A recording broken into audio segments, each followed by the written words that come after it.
Thanks for watching us tonight. An embarrassing situation at the Al Smith dinner in New York City last night, and that is the subject of this evening's Talking Points memo. The dinner is sponsored by the Catholic Archdiocese of New York, primarily to raise money for poor children. Last night, the charity broke a record, raising more than $6 million. That is the good news. The bad news is the keynote speakers, Hillary Clinton and Donald Trump, were way too harsh, and they embarrassed Cardinal Timothy Dolan. No way to spin it. It was not a good evening. Al Smith was the first Catholic ever to run for president. He lost to Herbert in 1928. His family puts together this charitable event every year. It's supposed to be a lighthearted night. And 4 years ago, President Obama and Mitt Romney understood that. As President Obama surveys the Waldorf banquet room with everyone in white tie and finery, you have to wonder what he's thinking. So little time, so much to redistribute. I'm still making the most of my time in the city. Earlier today, I went shopping at some stores in Midtown. I understand Governor Romney went shopping for some stores in Midtown.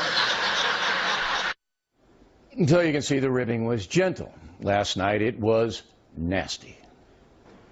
Hillary believes that it's vital to deceive the people by having one public policy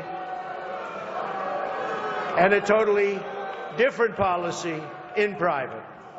That's okay. I don't know who they're angry at, Hillary. You're right. For example, here she is tonight in public pretending not to hate Catholics. Now that stunned the crowd. So I was expecting Secretary Clinton to seize the moment and be gracious when she came up. That would have helped her. She didn't really need to do anything else other than keep it light. That would have contrasted with Mr. Trump. But Mrs. Clinton did not do that. Now, look, I have deep respect for people like Kellyanne Conway. She's working day and night for Donald, and because she's a contractor, he's probably not even going to pay her. Donald looks at the Statue of Liberty and sees a 4. Maybe a 5 if she loses the torch and tablet and changes her hair. Now, what Trump and Clinton did was more like a roast, not an amiable benefit.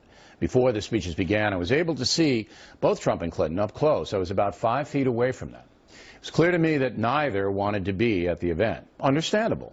They had to be tired coming off that debate. It was also clear that they despise each other at a level rarely seen in national politics.